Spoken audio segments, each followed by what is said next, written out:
Wow! Ano? 500 per day in an hour? Grabe, laki naman ng sahod ito. Ha? Mayroon pang 700 per day an hour? Grabe naman kumpanya to. Ano kayong trabaho to? So yun guys, ang laki ng offer ng sahod dito. Gusto niyo malaman? Tara, panoorin mo tong video. Welcome back na naman mga kalahi, and welcome to my another video ulit, no? In today's video ay pag-uusapan nga natin, no, is about sa mga company na nag-offer ng mga lalaking sahod, no?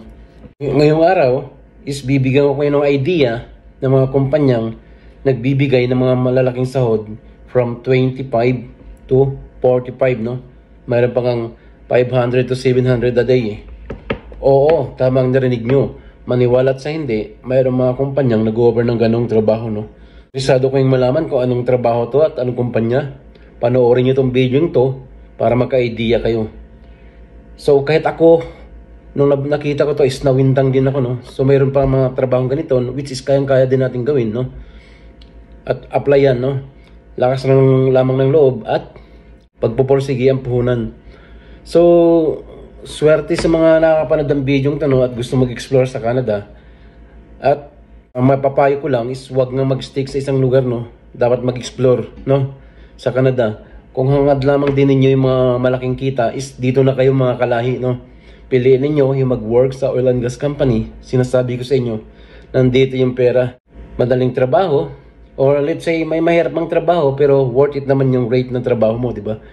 Kaysa mahirap na trabaho pero mababa naman ang sweldo, ba't ka magtitiis sa mga ganyan? So, kung gugustuhin nyo lumipat at gustuhin nyo kumita ng malaki, hindi nyo lang magtrabaho sa oil and gas company, no? Or sa oil and gas industries. Total, gusto nyo naman ng malaking kita, di ba? So, yan guys. Para maniwala kayo, no? Pwede kayo mag-browse sa Indeed, no? Para makita nyo kung ano-ano mga kumpanyang nag-offer talaga ng ganong kalaking pera, no? 500 to 700 a day. Wow!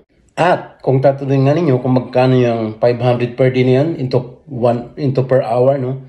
So, maabot lang naman yan guys ng 62.5, no? Per hour ang rate ninyo, no? Grabe. At yung 700 per day naman, pumapatak ng 87 roughly, no? Per hour. Or 87, 50 something. Grabe, di ba? So, ang laki ng sahod na yun, guys. Kaya hindi nyo na kailangan mag-part-time, no? Or magtiis sa kampanyang pinagtatrabahoan nyo na sobrang nakakapagod at nakaka-stress pa yung mga tao, no?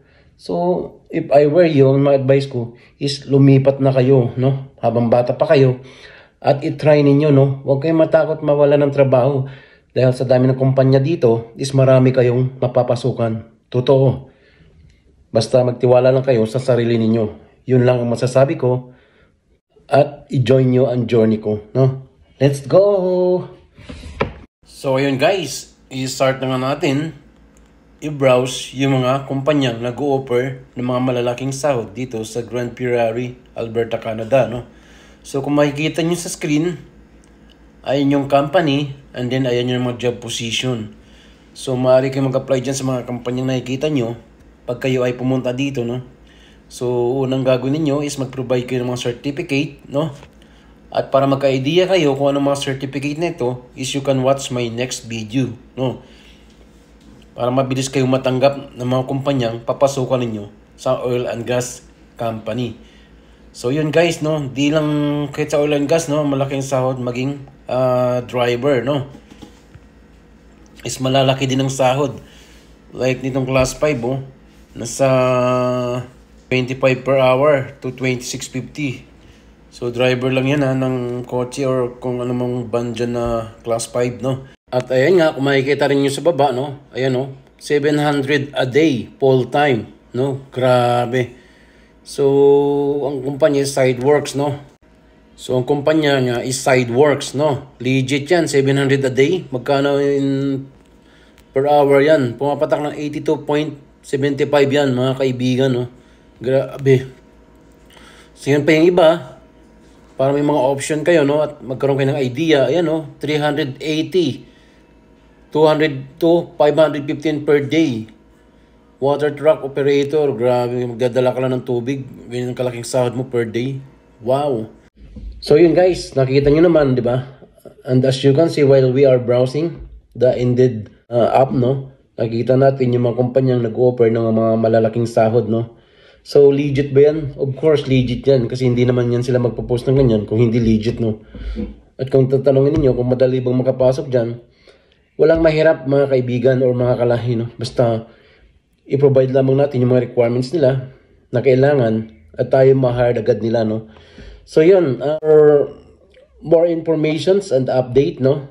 At mga ideas kung ano-ano nga bang itong mga requirements na dapat niyo provide para mabilis kayong ma-hire dito sa oil and gas industries is you can watch my next video, no? Gagawin natin ng content dyan para kung sakaling decided man kayo mag-transfer ng oil and gas industries or company, ay mayroon kayong idea kung ano yung mga kukunin yung mga training and certificate, no? Na hindi naman magkakos inyo ng kamahalan, no? Mura lang siya, and then which is beneficiable pa, no? Ma-apply nyo sa pang-araw-araw nyong buhay para sa safety nyo at ng pamilya nyo. I hope you enjoy this video at nakatulong sa inyo to. So if you want more information, please follow my Facebook at para mapanood nyo ang aking mga susunod na kwento. Hanggang sa muli, salamat kalahi.